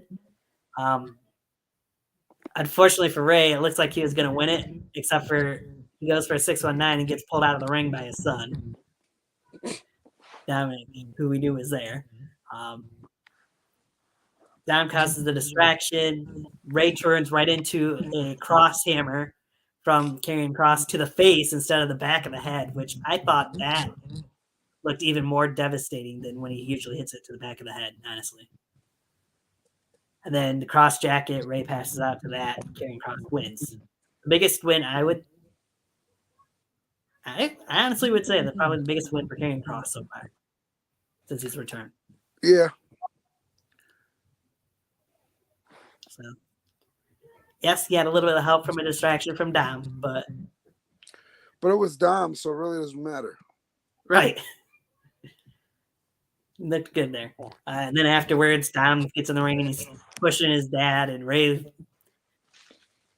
pushing, and Ray pulls up his twist and looks like he might finally hit his son, but all in all, Ray just backs off and leaves. How much longer do you think we're going to go before Ray can actually dex his son? WrestleMania. You don't think he's going to put hands on him till then? No, I think Santos is going to be involved. I agree with that. I don't think Ray's going to really do anything until close to Mania. Okay. Perhaps. All right. So then we go to the closing segment of the show. We got Jimmy Uso out there talking about how he knows how Jay's been conflicted ever since everything that happened at the Royal Rumble. And he knows his brother's hurting because he can feel it since they're twins, and he's hurting too. Pretty much calls Jay to come out there to talk to him, but instead we get Sami Zayn coming out of the crowd. And Sami mentions to Jimmy he's not there to fight, but he needed to talk to Jimmy, and he wants to talk to Jay as well.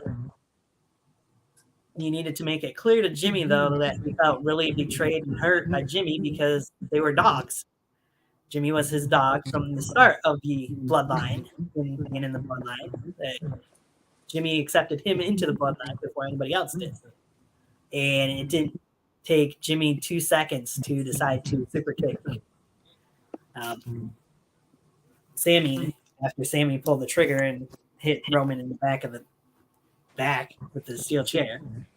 And that it really hurt him. And he says, "That's my blood. You're the one that pulled the trigger. You're the one that hit Roman with the chair. I had to do it." So I was glad that they built off of that and that we got to see that interaction between those two there. And then you see Jey Uso coming through the crowd like he did a couple weeks ago for that tag team title match. But Jimmy, noticing that Jay's coming out, has his back turned and turns into a haluva kick from Sami after Jimmy was beating up on Sami some. You see Jimmy coming out at first, or Jay coming out at first. And Jay just kind of slowly just keeps walking towards the ring. He didn't seem to be in a hurry at any point when Sami and Jimmy were fighting each other in the ring. Of course, after the haluva kick, he gets Solo out to the ring, and Sami leaves the ring. A little glance between Sami and Jimmy, or excuse me, between Sami and Jay, as Sami jumps over the different part of the guardrail and leaves through the crowd a different way than what, and Jay just keeps looking on. Again, this bloodline storyline is just carrying still as we head into WrestleMania. The best part of the show.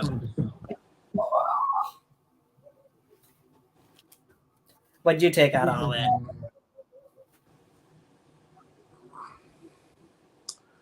I mean,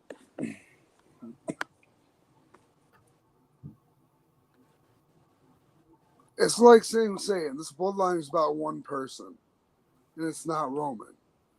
This bloodline is based off Jey Uso. Yeah. Because Jay is where Sami was for the longest time. True. And then Sami basically became the new Jay, taking all the shit and all that. And like Sami said, you don't do what you guys did to family. You don't test them every single week. Right. And it's like, that's basically what Roman did to Jay in the beginning. Right, exactly. So I feel like this Jay and Sami thing is gonna last, because if they don't do Kevin Owens and Sami for the versus the Usos for the tag titles, I could see them kind of doing where, let's say Sami's got to beat Solo on night 1 to make it a triple threat on night 2, and then Jey Uso costing him there. I don't feel like they'll go that route. I almost feel like, I mean, we all figured Jay's going to turn on Sami. What if they decide to play this all out? And yes, we do get the tag team match at WrestleMania.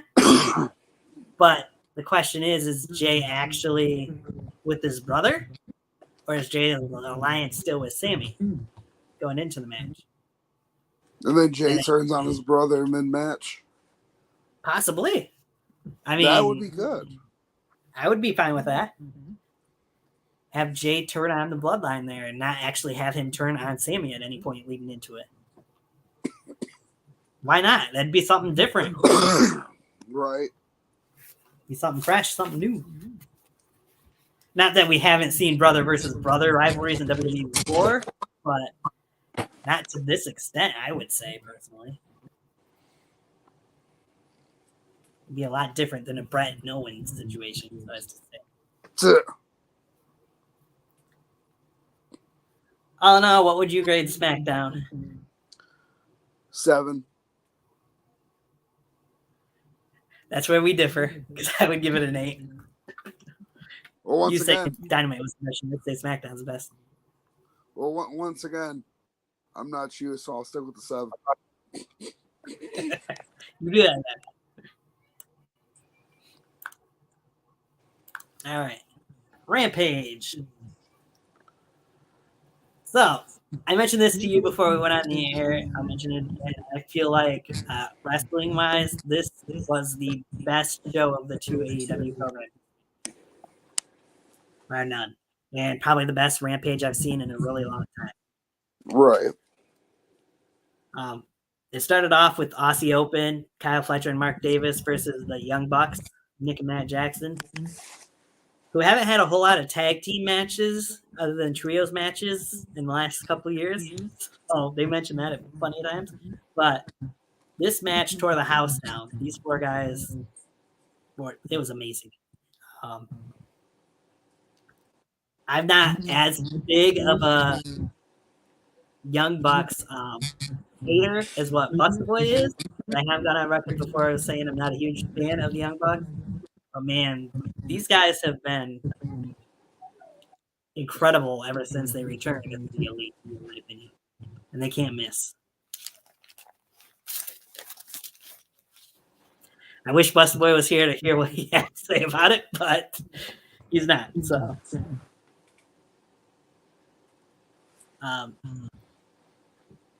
did you happen to catch any of Rampage before I go in too much? I did not. I didn't figure.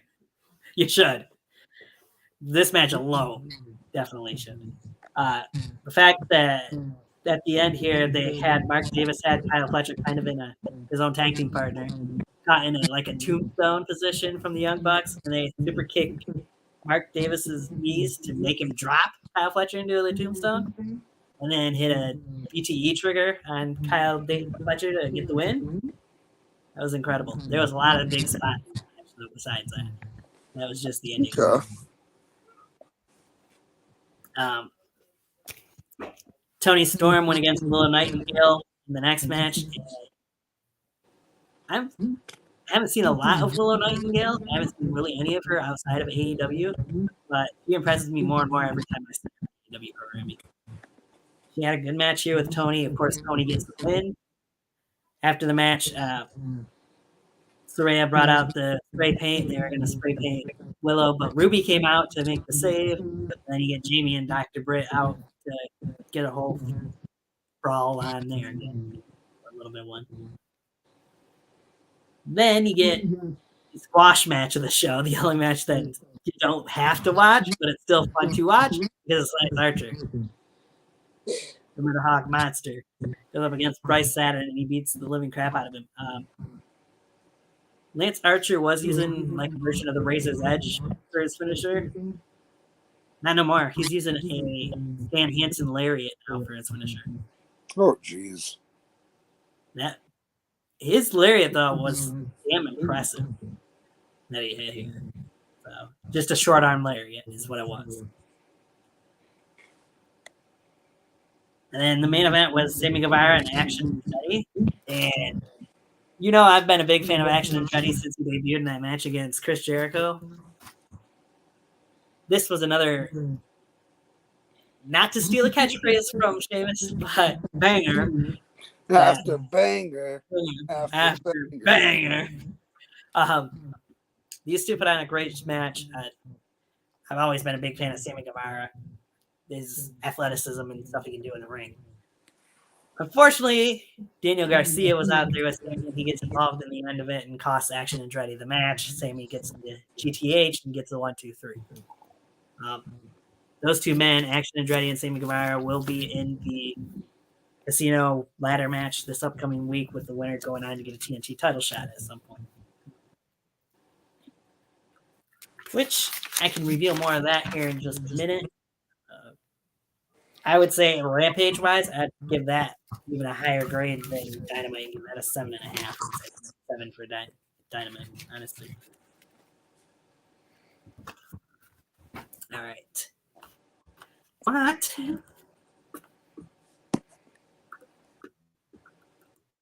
anything you mentioned while I'm looking up a couple things that I want to pop up here. Wrestling wise. What happened this week?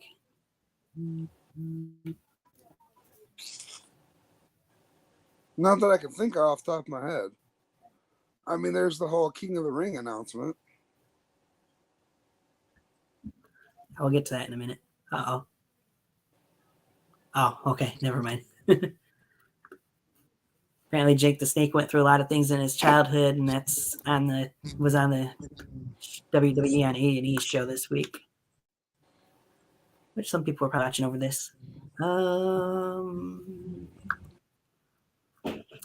don't care about that.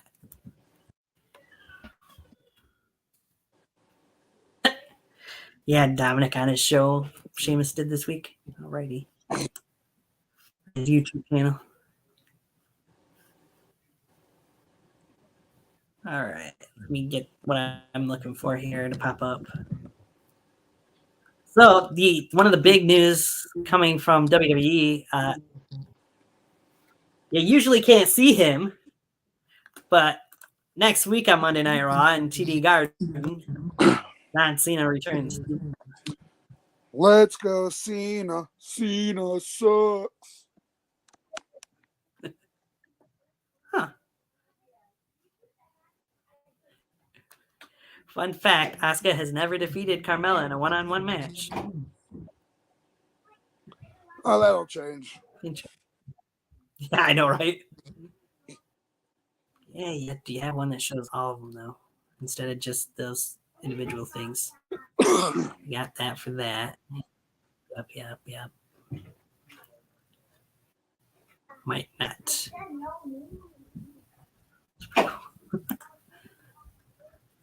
All right.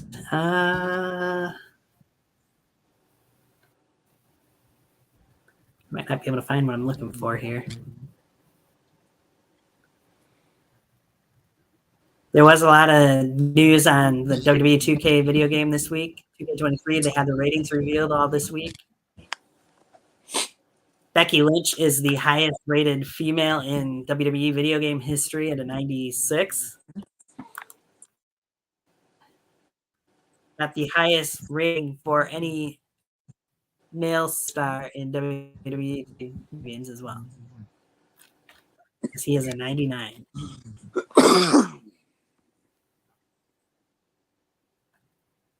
All right, so I didn't find what I was looking for from that week. Also, speaking of this Monday night on Raw. Speaking of the ratings reveal, for the first time in video game history, WWE2K, the Usos are not the same rating. Yes, that is very true. Jimmy Uso's got 89. Trying to remember what their 89. Yeah, I was gonna say I think 89, and Jey Uso got a 90. Yep. Main event Jey Uso get 1 point higher. It's because he's main event Jay. Right. He is.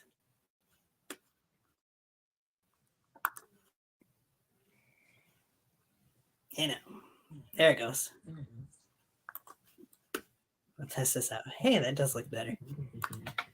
So here's what's announced for Raw tomorrow night. Brock Lesnar is supposed to be there to accept or deny Omos's challenge for WrestleMania.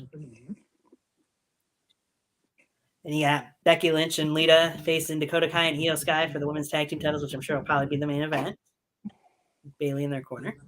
Get back to that one. Special WrestleMania edition of Miz TV. Find out what Miz's plans are for WrestleMania. Candice LeRae will face Piper Niven. Sure she does. And I'm in the match that Carmelo wanted. All right, WWE Legends. That's Benoit trending. Alrighty. Then over on NXT, we'll hear from Gigi Dolan after her return last week. Ruka will go one-on-one with Elektra Lopez, and Josh Briggs and Brooks Benson will face Indusher. That's going to be painful. That's things to look forward to. Huh? Oh, Briggs and Jensen getting their butt whooped by Indusher. Oh, yeah. Yeah.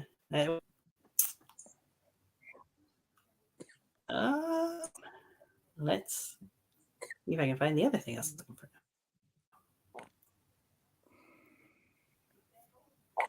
Good to see him back. ROH's first event, the first match featured Jay Briscoe.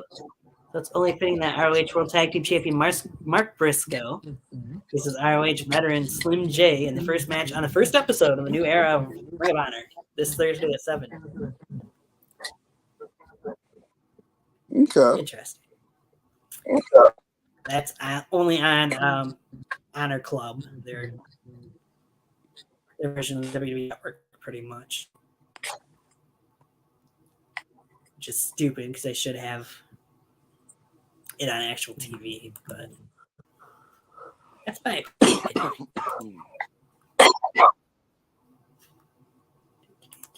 Let's go to this. Hey. That's what I want. There we have this on Wednesday night on Dynamite. Once it pops up here, there it is. The Face of the Revolution ladder match. These 8 men will compete in the ladder match. And the winner will get a title shot, TNT title shot in the future, excuse me. Samoa Joe will be on commentary, but you got Konosuke Takeshita, Ortiz, Eddie Kingston, AR Fox, Powerhouse Hobbs, Action Andretti, Sammy Guevara, and this guy here. He's making his AEW debut. He's another Mexican luchador guy. I'm drawing a blank on his name at the moment, but I'm going to see if I can find it. Yeah. Revolution Week. They got a lot going on this week. See if I can find anything else as I'm scrolling here. Ruby, Saga. Oh, yeah. On Dynamite, The Acclaimed and Billy did get Sanjay Dutt and Jay Lethal backstage. Just like Best Friends got attacked by the Firm backstage as well.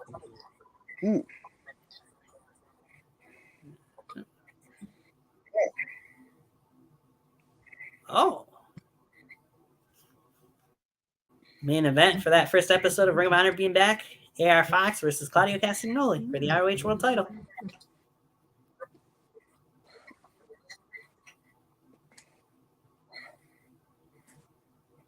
Yeah, I know that's at Revolution. We will hear again from MJF and Bryan Danielson this upcoming Wednesday night on Dynamite. Here's the participants for the Casino Tag Team Battle Royale, too. We got Top Flight, Roosh and Preston Vance, Wheeler Yuta and Claudio Castagnoli.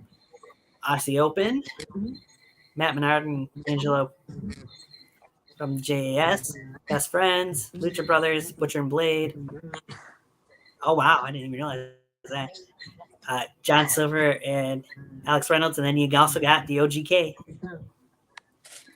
Mike Bennett and Matt Taven. What, no Maria? Well, I'm sure she'll probably be out at ringside, but she's not in that picture.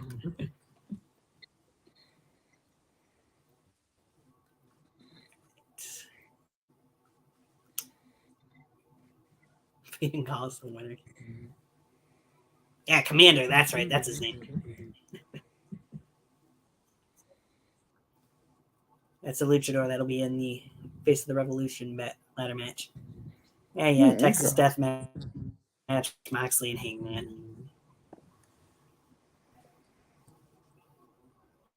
Oh, I forgot about that one.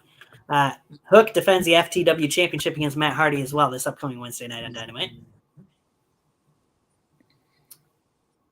There was some stakes put behind that too for Matt on Rampage. I don't remember what all. It's title match. Tony Storm faces Riho this upcoming Wednesday night. It's another throne, as they put it, versus WWE coming in. Yeah. Don't care about her. What a loser. They did have Jade Cargill talk on Rampage too. Important. Which one? Anna Jay or Tate? There. Jade. Oh, Jade. 100% Jade. Loser, she hasn't. Yeah. She hasn't lost a match. Yeah, how could she be a loser? Some people would say. Because she just is. Did you see that match? Yeah.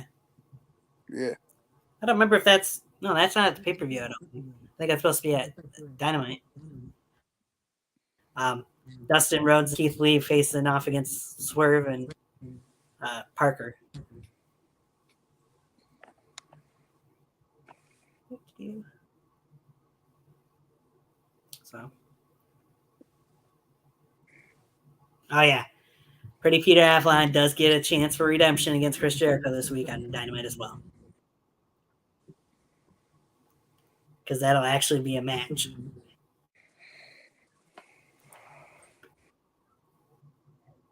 All right. I think pretty much out for me. They haven't really announced anything for Rampage. But with that, let's move on to the news that you were mentioning earlier. Before I go into that, though, you tagged me in it. Jay Briscoe's daughters were able to finally go home this past week, which is great news. They still have a long road ahead of them, obviously. A lot of things that they still have therapy and other stuff to go through, but at least they're able to go home and be with their mom and their brother. So that is good news.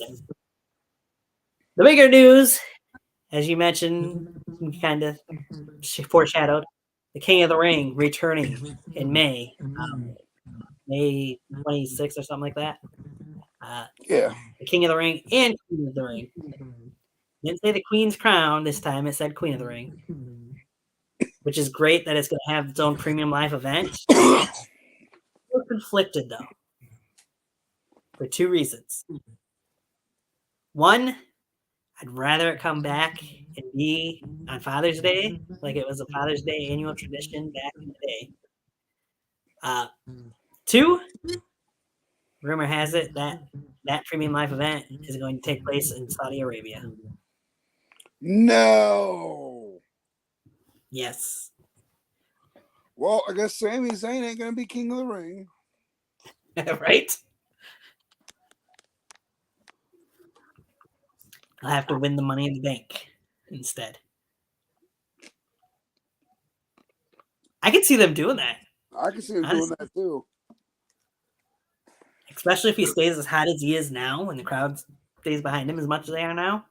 I could easily see Sami Zayn winning Money in the Bank this year. Funny how a couple weeks can change things, because I honestly, at the beginning of this year, I don't think I had any clue who could win that Money in the Bank contract this year. But right, as red hot as Sami's been, who would? What are you talking about? It's going to be Dom. Oh God, no! It's going to be like, or they're going to give it to Otis again. Lord, just terrible. Maybe it'll be a little bit of L.A. Knight. I would be upset with that, but like I said, if Sami stays red hot, it seems like they'd have to give it to him if they don't have the strap on him by then. A strap, right. At least.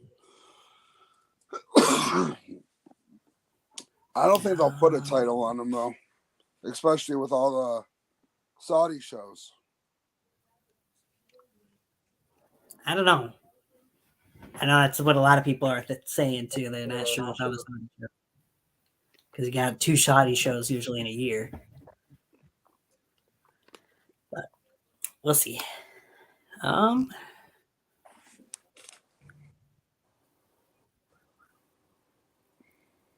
Nice that they got Ring of Honor coming back. They got Impact still going strong, even though I don't watch either one of those two, really. AEW's got bigger things coming. Ross and Grand Rapids tomorrow night. We are 34 nights away from night one of WrestleMania. So there's that. Looking to be a big show. I don't think there's really anything else wrestling-wise to mention from this week. So,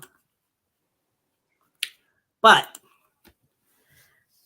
I'll plug this. So next weekend, next Sunday is AEW Revolution. I'm thinking probably Saturday night, maybe 7 o'clock. Try to do our review show and put in a little predictions, maybe there at the same time. I'll probably jump on a little later because I work till 8 that day. That's fine. And I might wait till later in the night too. I just said 7 to give a rest estimate, but especially if you're the only one that shows up, because I'm not a fan of just talking myself about wrestling for the week. So right, we'll see what happens. For anybody who checks this out later, since we had one person in and out throughout the show, it looked like pretty much.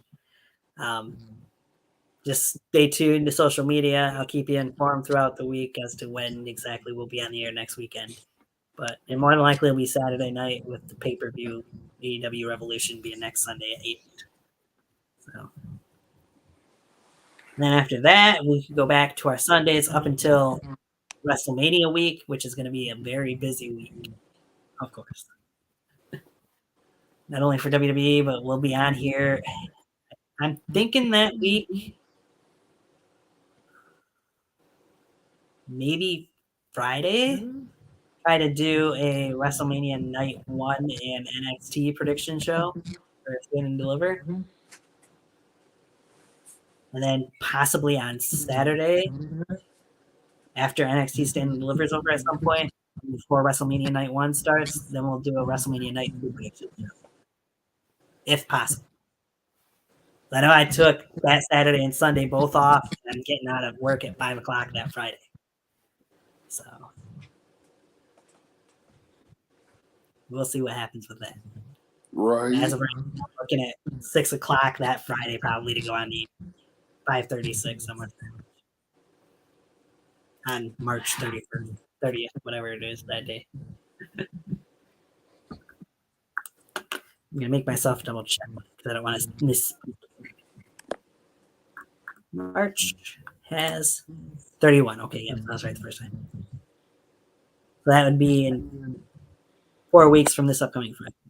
So yeah, still plenty of time to go. They still have not announced a single person for the WWE Hall of Fame. I feel like they're going to start tomorrow. They have to, don't they? Yeah.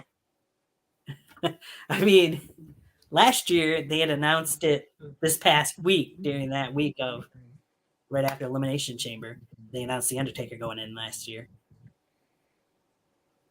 But, yeah, we'll see. Rumor has it the Animal's still supposed to be the headliner. So I'll believe it when I see it.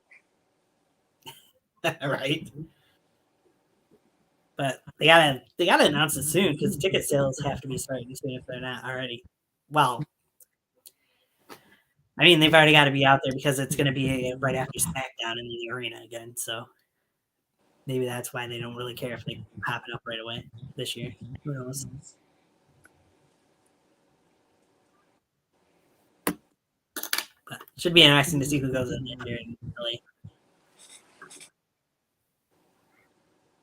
All right. I don't think there's anything else to plug here. So thank you, John, at least for popping in today.